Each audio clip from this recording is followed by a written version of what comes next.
Welcome to the Big Ideas Show, and a very warm welcome to Rachel and Saul from Bounce Vintage. Hello. Hi. Hello. I'm very excited to have you two on. We're squeezed in, aren't we? A little bit, yeah. We It's are. very cosy. It's crazy, yeah. But we've got a great chat about bucking the retail apocalypse trend. So I'm excited about this. We're going to be back talking about that after these titles.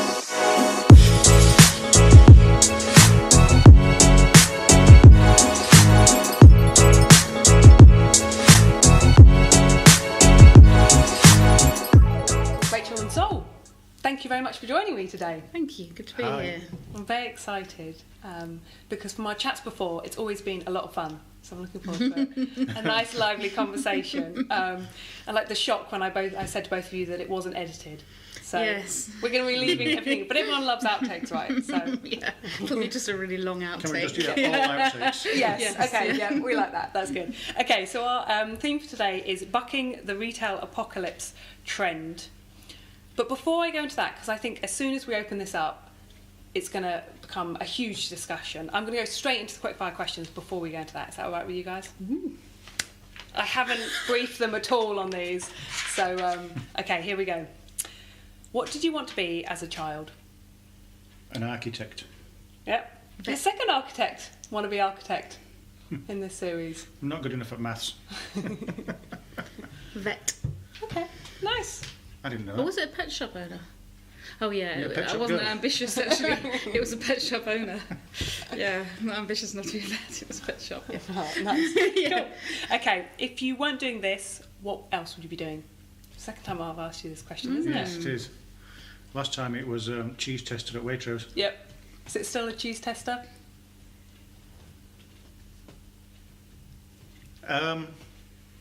Maybe. Cheese taster. With Cheese the part taster. Anything that involves cheese. Moonlighting as. Just anything to do with cheese, but or old sports cars. Sounds good to me. I have no idea. Maybe having a farm or something like that. Maybe. Okay. Yeah. Yep, with lots of animals. We'll go yeah. back to the pet shop. Yes. More yeah. about animals, Nice. eh? I do like animals. Oh, okay. Cool. What's the best quality or value you think in yourself? I'm hilarious.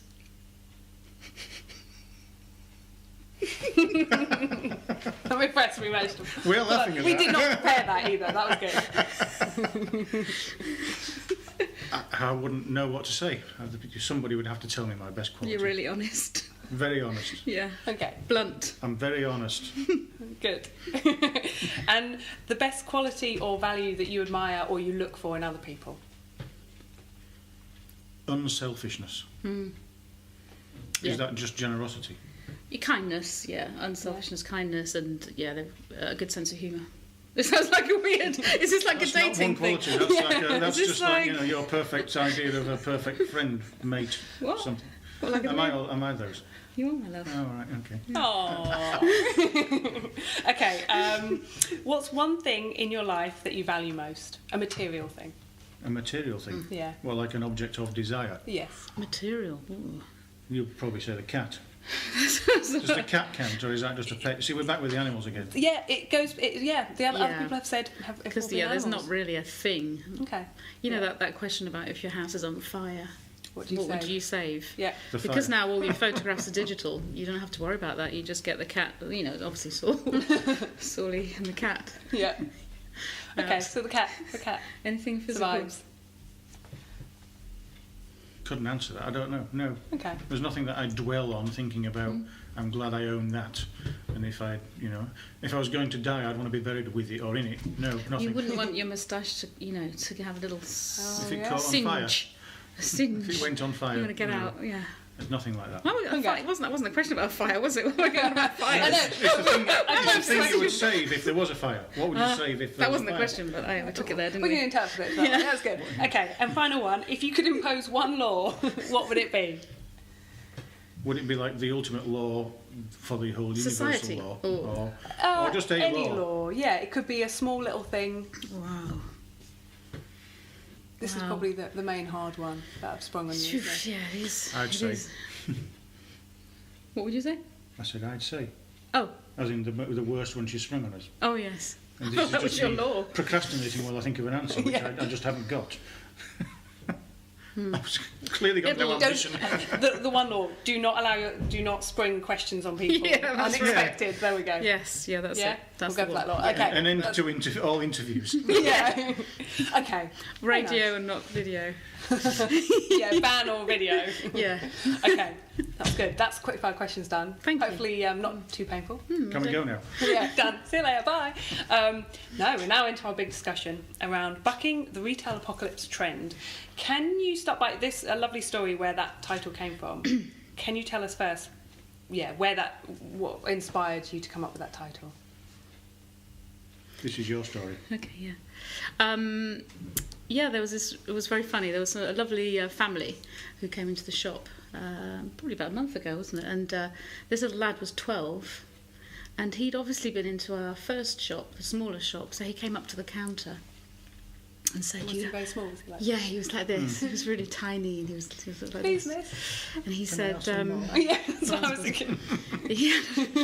He said, "You had a small." It was very succinct and articulate, actually, unlike me. And he said, "You had a small shop, and now you have a big shop. How is that possible in the light of the retail apocalypse?" Goodness. Very articulate little kid. Yes, Isn't he? yeah. Very perceptive as well. Yeah. So that's what I think prompted Yeah. the title. Yeah, and I think from everything I've seen and heard, you definitely doing something, in my opinion, really great down there. So what is it that you think you're doing differently that is allowing you to buck the retail trend? I can't say that there's just one thing Yeah. that we're doing differently. It's not possible to say it's that. Mm-hmm. If you do that, then you'll have a shop that lasts at least 2 years, like we have. It's a number of things, but our primary drive is the desire to welcome people into our shop. It's as if they'd walked into our house, if you like. Yeah. I know we're not there all the time, but we want people that are working with us to be the same. So when people walk in, somebody needs to make them feel welcome. And that's our most essential thing, I think, Yeah. isn't it? Really, that's what we want to do first. Yeah. And so what would you say, our theme for the month is vision and values. And I know, vision and values, and sometimes I'll take them like a mission, it sounds a bit cheesy, but what would you say are the values that have enabled you to be able to do that, to have people feel welcomed, and that they're welcomed into your house rather than necessarily just randomly wandered in? Yes. Yeah, well, I think there's a number of things at the heart of Bounce that actually was there right from the beginning. Mm-hmm. And that's that for us, it was really important that there'd be no judgment of anybody that came in. Mm-hmm. That there'd be kindness, really, so that people would feel welcome. And just that really it was a place where people felt they could just be completely relaxed. And what's been really lovely to see, even from the very early days, when we first opened, is that people feel very comfortable just coming and hanging out. So, and I think, in the light of this, that young 12-year-old's observation, I think shopping has to be something else, because there are a lot of the big brands and the big shops, and the big hitters are going, aren't they? And there's a lot of empty shops, and it's really hard out there. Yeah. It is hard for people, not a lot of people have a lot of money either. Yeah. So shopping has to be something else, and for us that was kind of right at the core anyway, at the beginning, wasn't it? That it's kind of this idea of a social process. Yeah. And it's not just going and buying stuff and leaving, but that actually you will meet people, and you'll meet your friends there, or people have made friends and they're really lovely. They've gone off to have a drink together, or awesome. Yeah, that's happened, and Is people that when have they're made fighting over the same top? Like, no, I want top. yeah, No. you have it. If you buy me a pint. Yeah. Or people have met from the Creative Foundation, and they go off and they've started working together. That's happened quite a few times, hasn't it? Or people have said, "Oh, can you come and do my plumbing?" or whatever it might be. But there's been Must have been my day off. yeah. But it's just really lovely that people feel comfortable to come and hang out. Yeah. Nice. And but that's really important for us, and that's kind of at the core of it. Yeah. Do you think that was, I guess, having the bigger shop, has that kind of been amplified by having that bigger shop, or was that still there in your first shop? It was definitely there in the first shop. It's one of the reasons that we wanted to have a bigger shop, so that we could have a place in the shop where there's some chairs and a table, and people can sit there and have a coffee, talk to each other. And there's been often times where there's been more than one group of people in that area, all just talking to each other, and making friends, and they didn't know each other until they got there. Yeah. And it sort of starts that off, that it's not really about buying stuff, it's just about sitting around and having a chat. And on occasions like that, some people just want to come in and buy something, some people want to come in and have a talk, some people want to just come in and offload what's bothering them. Even that happens sometimes only with people that we know. People that we've never met before, we're not going to come in and do that, are they? But I don't know, actually. Sometimes with you they do. Well, really lovely things like some of the school children, when they got their results, their exam results, they actually wanted to come in and tell us how they'd done. Awesome. One or two would be, brilliant, I've got this, and they're really excited. Another one said, I'm feeling really sad actually, because I didn't get the results I wanted. So they came in for a chat. Yeah. And they bought a sweatshirt as well to cheer themselves up. But nice. Part of that was also being able to talk to somebody about that. So that's really, really lovely. Yeah. Really, really nice. Yeah. Do you think, was that what you went into when you went, right, kind of taking it back, I guess, to where this all started from? Did you go into it thinking this is what it's really about, or did you go in going, oh, we want to have a shop, and then before you know it, you're like, actually there's something more here? What was the... No. No to which one? Before we had a shop, we didn't know anything about having a shop. Yeah. We'd never had a shop before. What were you doing before you had a shop? Immediately before, we were doing fairs around the country, vintage fairs, so we'd never have a local or regular customer base, although we did see some faces more than once as we went round to the same city again. And before that we were online sellers, so no, but when we first opened the shop we kind of realised that it must be something where people feel happy to come and are relaxed and get a good greeting and are treated well. And I think that's the most important thing. Yeah. You should treat people as though it was you walking in, I guess, or as though they were guests in your house. And that's what we were doing even from day one. Yeah. I mean, part of the kind of there were two sides of it that were interesting. Is when we started selling vintage clothes in person at vintage fairs versus online, what was really lovely is noticing just how people feel when they buy something. Online is very cold. You've no idea who's buying that denim jacket or those trousers, so you get no response and no that kind of the joy that you see, or however somebody responds to buying the clothes. Also, you've no idea that actually as soon as we started selling it in person, we saw that a really tiny 14-year-old girl will be buying a double XL denim jacket because she wanted it oversized and big, and she loved it looking like that, whereas you just assumed it was big fellas buying big jackets. So that was really funny.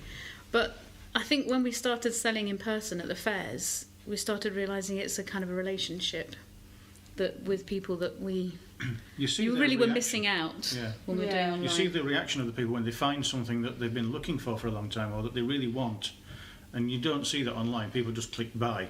Yeah. And it arrives in the post a day or two later. Cold, isn't it? Yeah. It's all very cold. Whereas when you see these, not just kids but even adults, and they find something that they didn't think they'd ever see or find, and it's just in your stall there or in your shop now, that's actually, well, it's really nice to be able to supply that or have that there available for them. Definitely. And it's not like you're meeting a demand, because you didn't know there was a demand there until you turn up and set up your little stall. Yeah.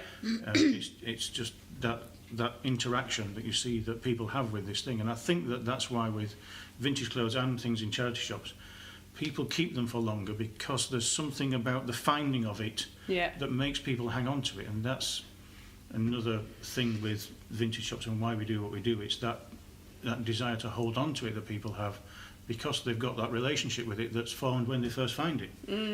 So there's a value, and therefore there's an emotional attachment. It's not this, versus, we've talked before, haven't we, about fast fashion versus slow fashion, and this idea of you buying something and you buy it and then you throw it away. It's a different relationship not just with people, but with the items that you're buying, which has more value and authenticity, and therefore you feel, you kind of feel differently towards something, don't you? Yeah. You think, actually, I really want to put that on. It's quite exciting because of the story that it has. Yeah, definitely. And the really lovely thing for us as well, because we've got this this great local regular market in Folkestone. It's so lovely for us for seeing people walking around in the stuff that they've bought in our shop is just really lovely. Yeah. You go to the pub or wherever, you go to the seafront, there's people wearing it. It's really lovely, isn't it? And it's really nice. You remember handpicking it, and then there it is, and it's really great. Yeah, that must be really nice. And it must be a nice, I guess, we talked about, and when I said about what's something you really value, and like you said, there's not a material thing, and people always say it's good not to be materialistic and attached to objects, because ultimately they're not real, they don't give you, but then it must, at the same time, people do get that nice, oh my God, that excitement, so it must be nice to kind of see both sides of it as well. Oh, it's fantastic, because it's fairly often that people do go, don't they? They do a little dance sometimes, or some real excitement sometimes. Yeah, just very, it's lovely. And that's just, it is so different to just the cold online. We put it in, we don't know who's buying it, we wrap it up, it goes off. It's not really. I think that online is what's found the Achilles heel of bigger retail. It's obviously Amazons and eBays that have damaged bigger retail, because there's no interactivity or anything other than going in and buying something. You may as well just click a button to buy it as go and buy it in a shop. Yeah.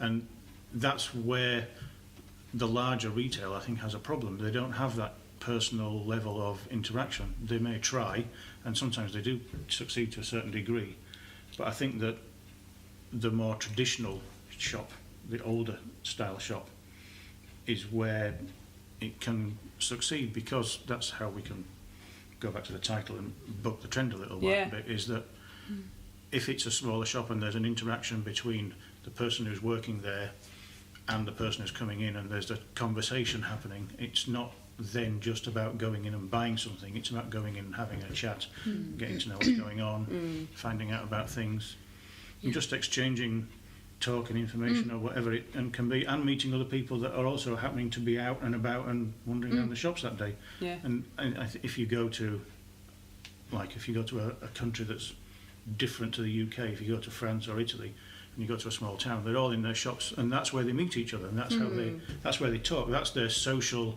activity, and we seem to have lost a bit of that in this country because of the bigger retail and the online. People don't go and buy what they need from 4 or 5 shops. They go to one place, and or they order it online now. Even the supermarkets are going to lose out to the online, which is why we have Ocado and so forth. Because there's no other reason to go to the shop except to get that thing.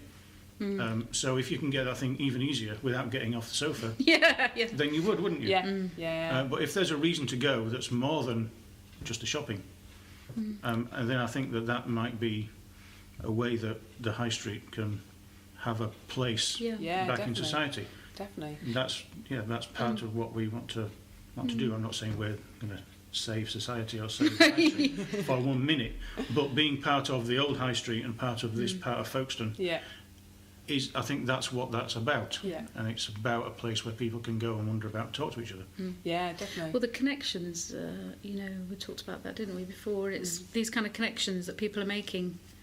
Following on from what you're saying is really important. So people will pop into our shop and they'll excitedly show us some material that they've just bought from Ginger's, and they'll show us the bread they've just got from the health food shop, and they show us other things that they've got on a card from Objectables, and it's really lovely. So there's all that kind of buzz. And people, that's, I think, a really unique thing about Folkestone that's great about the old high street and that area in the creative quarter, that people, they are actually deliberately choosing to go there to get this stuff, and you can get you can get any of these things really from the supermarket or online, but people are choosing because of the experience.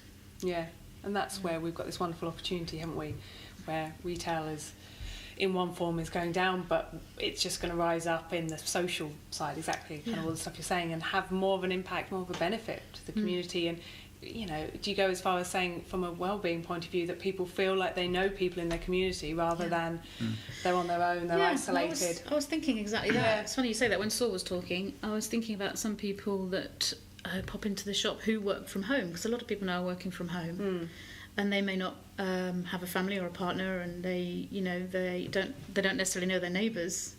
So people come into the shop or into other shops who, for them, that is their connection. Yeah. So it's hugely important, actually, in terms of well-being, that you're actually going out and seeing people. Yeah, definitely. I think they can prescribe shopping for for Yeah. well-being. Yes. Well, in somewhere like Folkestone you probably could, couldn't Yes, you? Maybe you not could, in other places, but maybe one step extreme, but you know. So, is there any? I think exactly like you said, Folkestone's doing it amazingly. The old high street, everything like that. But is there anything more you think we could be doing? You know, either in Folkestone or as retail in a wider sense.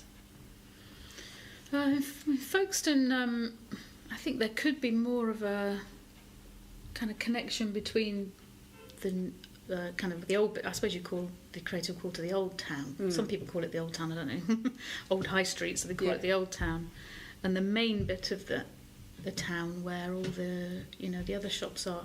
It doesn't necessarily seem to be a connection between the two, a flow. I don't know how you do that, but it would be quite good if there was more of a. In Folkestone, it's got a really great kind of landscape to it, hasn't it? A really lovely shape. You've got the Leas and the coastal park and into the harbour and up Tontine Street and the old high street and up into town and all of that. It could have a really great flow to it. So I don't know how, so that people in the main bit of town don't think, oh, that's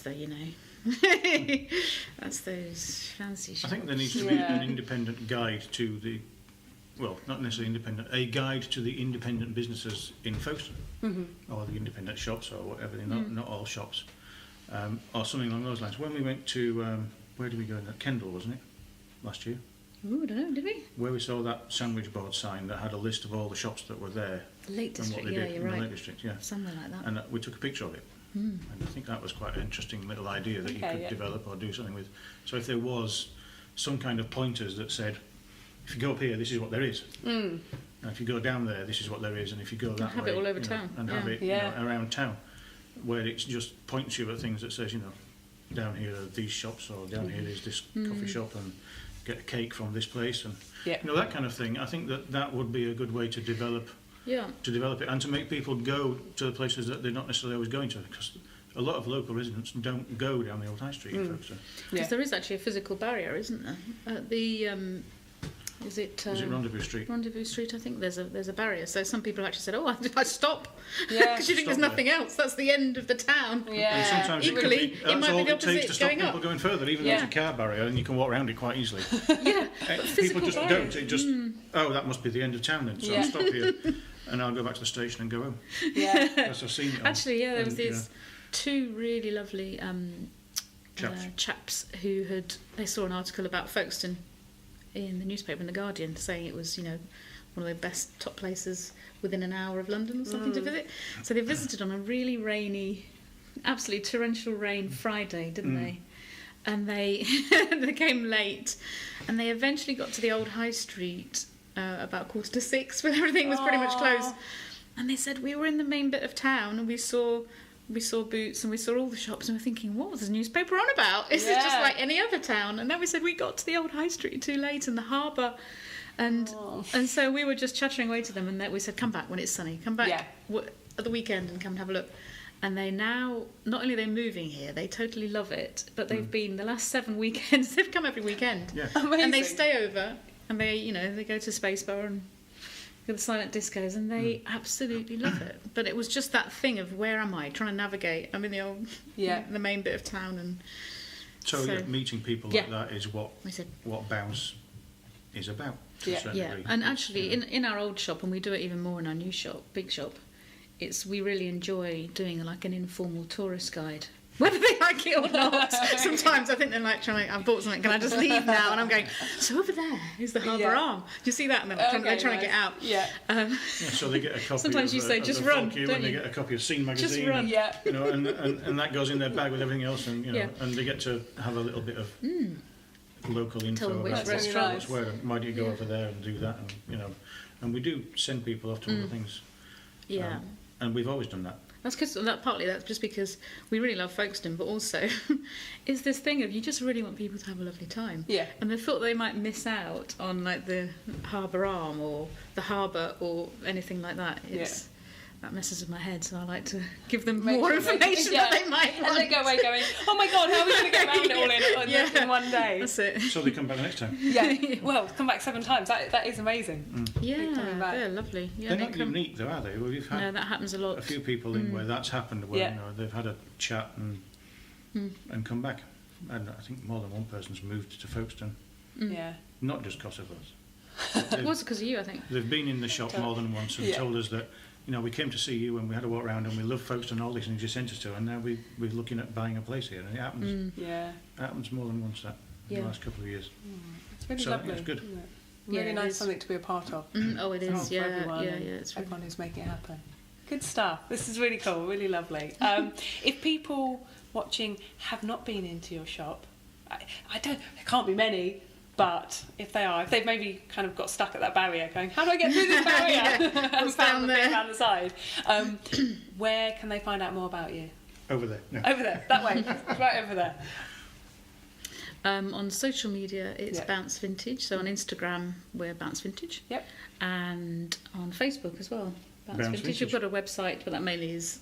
That mainly just shows you the Social. social medias. But our shop is nestled on the corner of the old High Street, so the bottom Yep. of the old High Street and Tontine Street. And we love Perfect. Tontine Street as well, so we've got this nice sort of. You get to be on both streets. We're on both. You get the benefits. of And we're both. opposite Noise Noodles. Which is, And blooms. yeah, that's right. Good stuff. And there's a And big, it's the multicoloured. There's a big sign outside that says bounce, which you can see from not space, but from Pretty quite much, some yeah. distance away. And there's bouncy balls going around all over That's the place it, after yeah. you gave me some bouncy balls last time. And yeah, I got as far as I could before I lost it. Yeah, It bounced that's off. it. But anyway, thank you so much to both of you. It's been really lovely chatting. Thank you, yeah. And it's really lovely what you're doing, and I think it's really important and really great. So thank you very much. Thank you. Enjoyed it. Cheers. Cheers. Bye.